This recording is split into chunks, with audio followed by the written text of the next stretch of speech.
संवेदनशीलता वहाँ पे नहीं दिखाई पड़ा। शिक्षक समाज में बहुत सारी समस्याएं थी, कॉलेज में हो, चाहे हायर एजुकेशन में हो, चाहे स्कूल में हो, चाहे प्राइमरी एजुकेशन में हो, तो वहाँ पर लोग चाहते हैं कि एक संवेदनशील वहाँ पे लोग रहें जो हमारी बातों को सुने और हमारी बातों को मजबूती से सरकार के पास पहुँचाएं। सिर्फ आप कह दें और उसको पूरा नहीं करें तो एक आक्रोश का वातावरण बनता है कि एक वित्तीय शिक्षक को 10,000 मिलता है, कहीं 12,000 मिलता है, कहीं 5,000 मिलता है, एक सुपरवाइजर से भी कम पेमेंट मिलता है। नमस्कार, आप देख रहे हैं न्यूज़ फाउंडेशन और मैं हूं सांत्वना आपके साथ। भारत निर्वाचन आयोग ने बिहार में होने वाले बिहार विधान परिषद चुनाव को लेकर बड़ी घोषणा कर दी है, जहां 5 सीटों पर बिहार विधान परिषद के चुनाव होने हैं। नोटिफिकेशन अगले महीने यानी कि मार्च महीने में जारी किए जाएंगे, जिसके बाद 31 मार्च को चुनाव होंगे और 5 अप्रैल को रिजल्ट घोषित कर दिए जाएंगे। ऐसे में इस वक्त हमारे साथ बातचीत करने के लिए बेहद खास मेहमान जुड़ चुके हैं, जो कि बीजेपी से हैं और इनका नाम जीवन कुमार है, जिन्होंने तैयारी गया निर्वाचन क्षेत्र से की है। इस बार इनकी तैयारी चुनावी मैदान में उतरने की है, बिहार विधान परिषद में अपनी जगह बनाने की है। इनसे बातचीत करेंगे कि आखिरकार इनकी क्या खास तैयारी है इस बार के चुनाव को लेकर और ये क्या कुछ खास और अलग करने जा रहे हैं।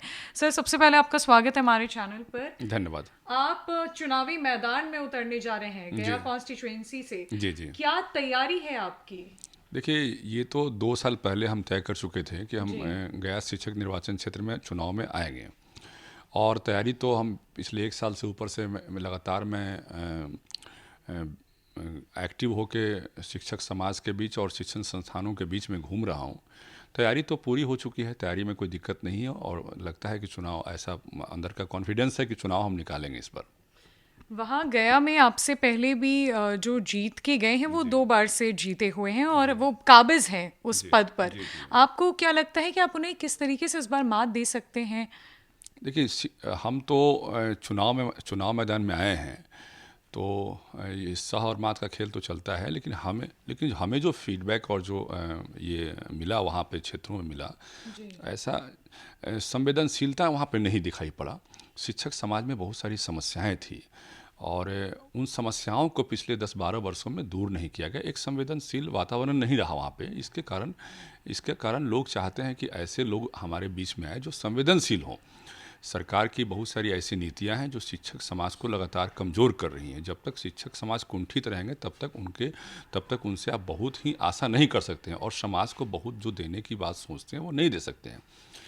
तो ये माहौल, शिक्षक समाज अब चेंज करने के मूड में है। उनको ये लगता है कि जीवन कुमार के रूप में एक संवेदनशील व्यक्ति हमारे बीच में रहेंगे तो हमारी जो चीज़ें हैं उनको सुनी जाएंगी और सरकार के बीच में रखी जाएंगी, मजबूती से हमारी चीज़ों को सॉल्व की जाएंगी।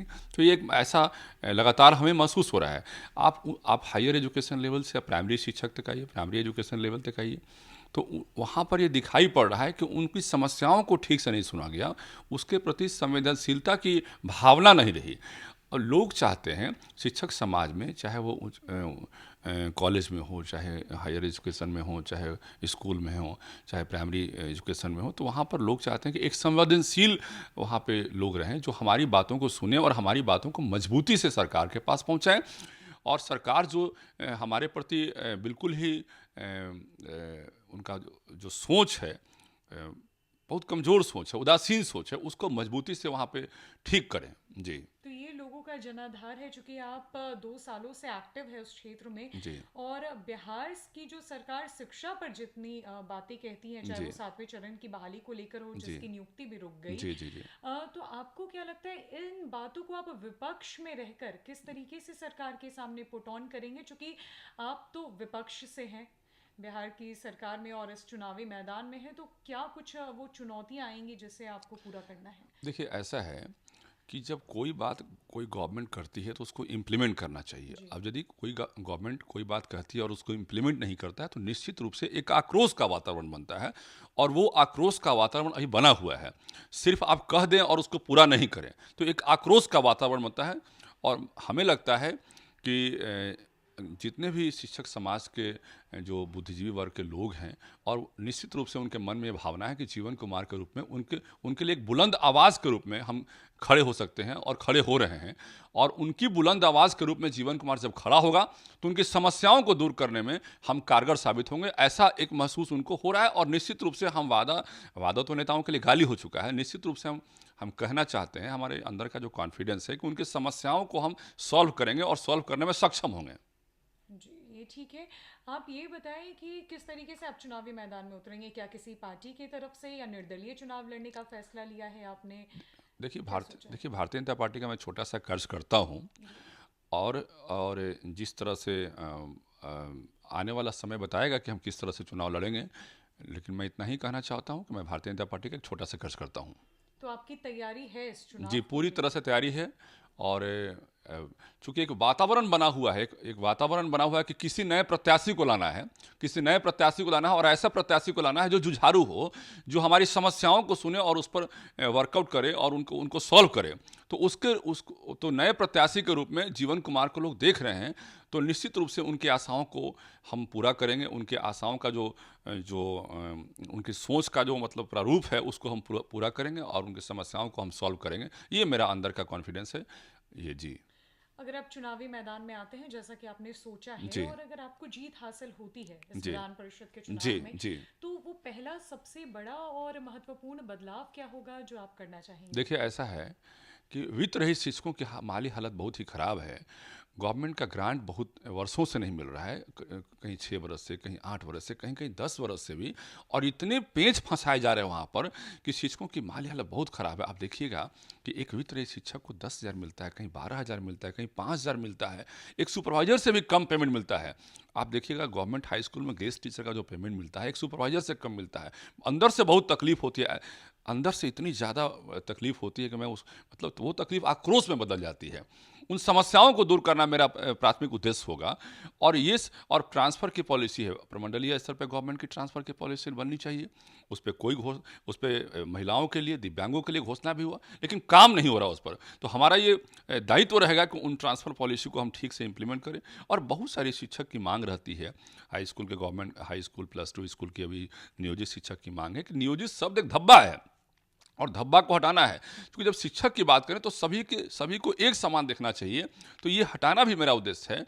और साथ साथ में मेरा कहना है इसके साथ जो उनके साथ जो प्रॉब्लम्स है, जैसे MSCP की मांग करते हैं, समान कार्य समान वेतन की मांग करते हैं, और प्रोविडेंट फंड में उनको पैसा लॉक कर दिया गया है उसकी मांग करते हैं, आप वेतनमान की बात करते हैं, राज्यकर्मी का दर्जा की मांग करते हैं। तो मेरा लक्ष्य है कि राज्यकर्मी का दर्जा मैं सबसे पहले जाकर उनको दिलवाऊं, और ट्रांसफ़र की पॉलिसी के साथ साथ वित्त रहित शिक्षकों का भी मेरा ठोस समाधान करूं। और मैंने अटल संकल्प लिया है कि जब तक वित्त रहित शिक्षकों का समाधान नहीं होगा, चुनाव जीतने के बाद मैं अपना वेतन भी नहीं लूँगा।